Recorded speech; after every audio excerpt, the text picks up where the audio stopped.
The delivery room was a cacophony of sounds, the rhythmic beeping of machines, the hushed whispers of nurses, and the triumphant cries of new life. 9 times I had brought forth life, 9 tiny, perfect beings, each a testament to my endurance, my love, my unwavering commitment. My body was spent, but my heart was overflowing, filled with a love so vast it threatened to burst. But as the last cry faded, replaced by the gentle murmurs of the nurses, a different sound pierced the sacred space, his laughter, loud and derisive, echoing through the room. "Look at her," he sneered, his voice carrying to the strangers gathered around. "She looks like a beached whale, and for what? More girls." My heart, still reeling from the miracle of birth, was now being shattered by his pronouncement, a brutal assault on the fragile happiness that had just begun to bloom. My pain, my exhaustion, my very worth, dismissed with a single, cruel sentence. The burning question wasn't what had just happened, but why?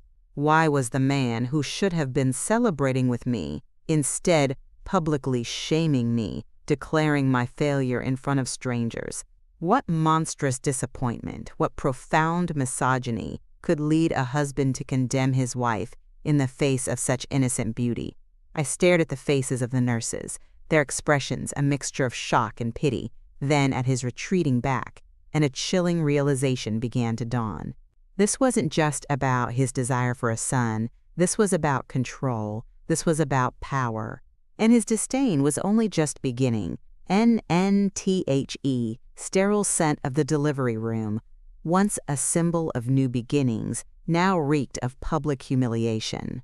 The rhythmic beeping of the machines, meant to monitor life, felt like a constant reminder of the life he refused to acknowledge.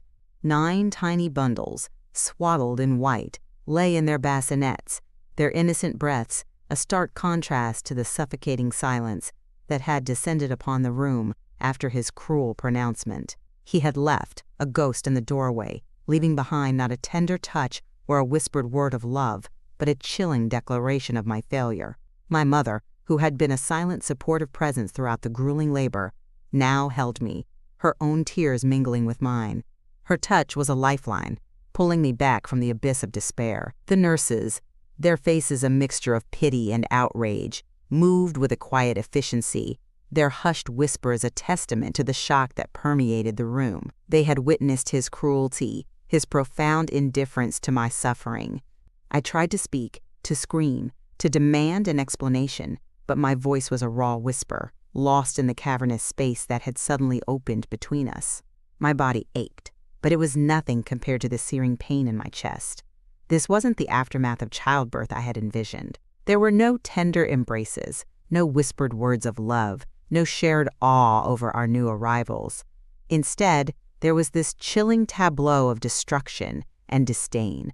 I looked at my children, their tiny faces serene in sleep, oblivious to the storm that raged around them.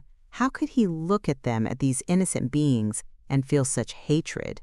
Was it because they were girls? Was that the unforgivable sin? The thought was a venomous sting, poisoning the last vestiges of my hope. I had always believed in him, in us, in the future we were building. But in that moment, surrounded by the wreckage of his rage, I saw a stranger, a cruel, unfeeling stranger who had just ripped apart not just baby clothes, but the very fabric of our shared dream. The betrayal was absolute, a wound that would fester long after my physical scars healed. I closed my eyes, wishing I could unsee, unhear, unfeel. But the image of his tearing hands, the sound of ripping cloth, and the cold, hard truth of his contempt were seared into my memory, a permanent brand of his cruelty.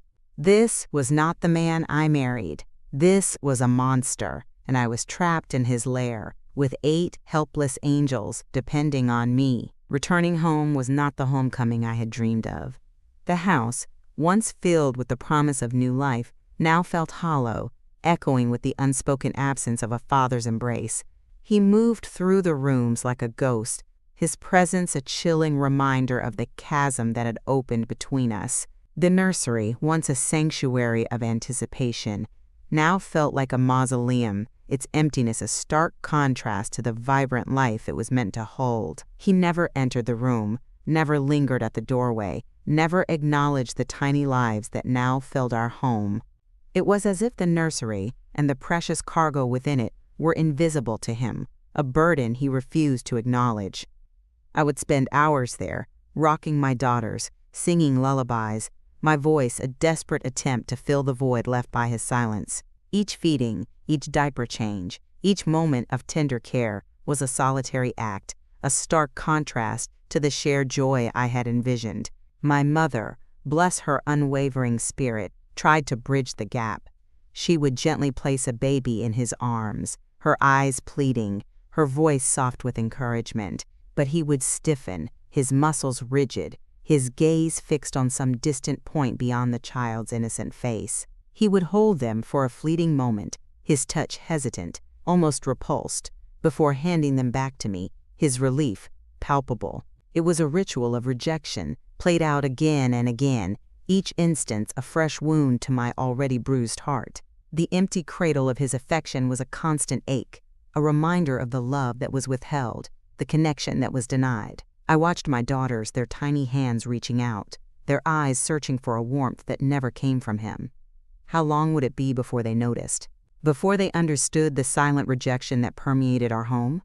The thought was a chilling premonition, a fear that gnawed at me day and night. I had to protect them, to shield them from the pain of his indifference. But how do you shield a child from the absence of a father's love? The house, once a symbol of our shared future, now felt like a cage, and I was trapped within its walls, with 7 innocent souls depending on me. The empty cradle was not just a physical space, it was a metaphor for the emotional void that threatened to consume us all. But I would not let it. I would fill that void with my love, with my strength, with my unwavering devotion. For them, I would be both mother and father, a fortress against the cold reality of his absence. The world outside our home became a mirror reflecting his silent scrutiny. Every outing, every visit, every interaction was tinged with the unspoken judgment of others. Neighbors would offer sympathetic glances, their eyes lingering on my 7 daughters, then subtly shifting to him, a silent question hanging in the air. Friends would offer well-meaning advice, their words carefully chosen, avoiding any direct mention of his coldness, yet their concern was palpable. I felt like I was living under a microscope, every move, every decision, every interaction scrutinized, for signs of distress, for evidence of the unspoken truth. He, meanwhile, maintained his facade of normalcy, a master of deception. In public, he would offer a perfunctory smile, a fleeting touch, just enough to deflect suspicion, to maintain the illusion of a loving family. But I knew the truth, the chilling reality that lay beneath the surface. His public displays were a performance, a carefully choreographed act designed to protect his image, not to nurture his family. The silent scrutiny of others was a constant reminder of my isolation, of the burden I carried alone. I longed to confide, to scream, to expose the truth of his cruelty, but fear held me captive, not for myself, but for my daughters. What would happen if I shattered the illusion? What further wrath would his exposed ego unleash upon us? I had seen the darkness in his eyes, the chilling indifference that bordered on cruelty. I knew, instinctively, that he was capable of anything. My mother, ever vigilant, tried to offer a shield, her presence a silent defiance against the unspoken judgments. She would hold my hand, her touch a silent reassurance, her eyes conveying a message of unwavering support. "Let them talk, my love," she would whisper. "Their words cannot touch your truth, but their words, their glances, their silent scrutiny chipped away at my resolve, eroding my confidence, making me question my own sanity. Was I overreacting? Was I imagining his coldness? No. The answer was a resounding no. The pain was too. The seeds of rebellion had blossomed into a full-blown determination, and the time had come for the unveiling of truth. The carefully constructed facade he had maintained for so long was about to crumble, exposed by the relentless light of reality. I had meticulously documented everything, every cruel word, every dismissive glance, every act of neglect. My mother, my unwavering ally, had helped me gather evidence, compiling a dossier of his indifference that was both heartbreaking and damning. We had consulted with lawyers, their faces grim as they absorbed the details of my living nightmare. They assured me that justice, though often slow, would prevail. The fear was still a cold knot in my stomach, but it was now overshadowed by a fierce resolve. This wasn't just about me. It was about my daughters, their right to a life free from the shadow of his rejection. The day I served him with the divorce papers was a blur of emotions. His face, usually so impassive, contorted into a mask of shock and disbelief, then quickly hardened into a familiar mask of rage. He tried to intimidate me, to threaten me, to remind me of his power. But I no longer cowered. I met his gaze, my own eyes reflecting a newfound strength, a quiet defiance that surprised even myself. The battle lines were drawn. He was the oppressor, and I, with my 7 innocent daughters, was the warrior. The legal proceedings began, a grueling process of depositions, hearings, and endless paperwork. He tried to discredit me, to paint me as an unstable, vengeful woman. He brought up old arguments, twisted my words, tried to undermine my credibility. But I held firm, my truth unwavering, my resolve unyielding. Each painful memory I recounted, each piece of evidence presented, was a step closer to freedom, a step closer to a new beginning for my daughters and me.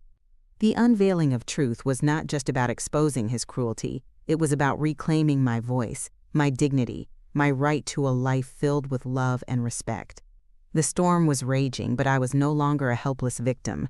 I was a force to be reckoned with, armed with the truth and an unwavering love for my children. And I knew with every fiber of my being that I would emerge from this stronger, more resilient, and ultimately free. An THE courtroom, a sterile arena of legal battles, became the stage for the verdict of the heart. He sat across from me, his face a carefully constructed mask of injured innocence, his eyes darting around, seeking validation, sympathy. But the truth, once unveiled, cast a long shadow over his carefully crafted lies. My lawyer, a beacon of unwavering resolve, presented our case with a quiet power that resonated through the room. She laid bare his chilling indifference, his profound rejection of his own daughters, his systematic emotional abuse. The testimony of my mother, my friends, and even some of his own relatives painted a damning picture of a man devoid of empathy, consumed by his own selfish desires. I testified, my voice clear and steady, recounting the painful details of his refusal to acknowledge his children, his refusal to carry them, his refusal to love them. I spoke of the silent suffering, the unseen burden, the empty cradle of his affection.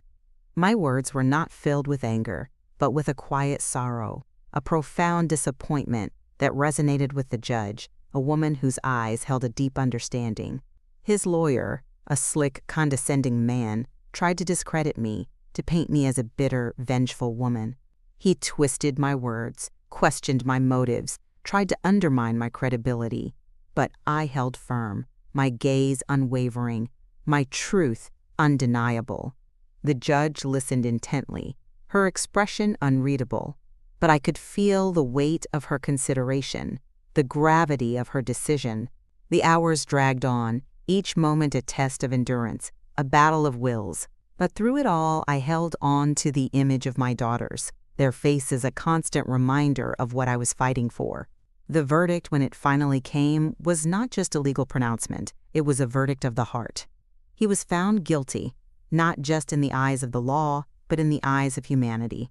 His lies were shattered, his cruelty exposed, his indifference laid bare for all to see.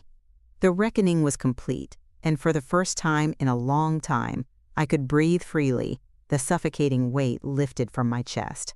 The battle was won, but the war for healing had just begun. And I knew, with a certainty that transcended all doubt, that my daughters and I would emerge from this stronger, more resilient, and ultimately, free. NNTHE courtroom doors closed behind me, and the sunlight, once a distant memory, now felt like a warm embrace. The verdict had been delivered, a resounding affirmation of justice, a declaration of my freedom. He was gone from my life, his shadow banished, his power over me shattered. The relief was immense, a physical lightness that made me feel as if I could float. But it wasn't just relief. It was a profound sense of peace, a quiet joy that settled deep within my soul. My mother was there, her arms open, her eyes brimming with tears of pride and love. We embraced, a silent communion of shared struggle and hard-won victory. The journey had been long and arduous, filled with pain, fear, and uncertainty. But we had emerged, bruised but not broken, stronger than ever before. Returning home, the house no longer felt like a prison. It was a sanctuary, a blank canvas, waiting to be filled with new memories, new laughter, new beginnings. I looked at my daughters, playing in the living room, their innocent giggles echoing through the once silent halls. They were thriving, blossoming, their spirits untouched by the darkness that had once threatened to consume us. I began to rebuild my life, piece by piece, with the unwavering support of my family and friends. I found a new job, enrolled in classes, and started to rediscover the woman I had been before the storm. The scars remained, a testament to the battles I had fought, but they no longer defined me. They were a reminder of my strength, my resilience, my capacity for survival. And as I watched my daughters grow, their personalities blooming, their futures stretching bright before them, I knew that every struggle, every tear, every moment of fear had been worth it. Justice had found its way, not just in the courtroom, but in the quiet triumph of our everyday lives. We were free, we were safe, and we were loved. The embrace of a new dawn had arrived, and it was more beautiful than I could have ever imagined. My story was not one of victimhood, but of victory, a testament to the enduring power of love, resilience, and the unwavering pursuit of justice. And as I held my daughters close, I knew that our future, unburdened by the past, was finally ours to write. None